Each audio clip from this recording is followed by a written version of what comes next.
The anatomy table is a cutting-edge state-of-the-art medical imaging and visualization tool that plays a pivotal role in the medical sector.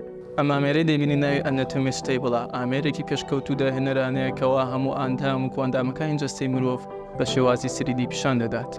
Its application and uses within a film are very short of the revolutionary. It offers a highly detailed and in creative 3D representation of human body and the anatomical structure. ئێمە وەکو خوێندکارانی کۆلێجی پەرستاری لە زانکۆی گەشەپێدانی مرۆڤی خۆشبەختانە خاوەنی ئەم ئامێرە پێشکەوتوو وردەین. The table feature that a touch sensitive that allow user to explore anatomical model and making it valuable tool for education experience and research and a clinical practice.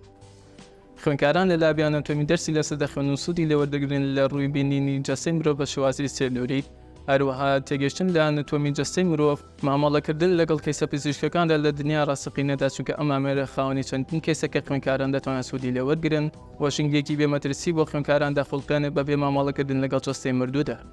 At the University of Human Development, where you are a nursing student within a nursing department, it's indeed fortunate that you have the access to that advanced instrument as a part of the university's commitment to providing modern facilities for the student. It's commendable that the University of Human Development prioritizes providing modern facilities like anatomy table to the student.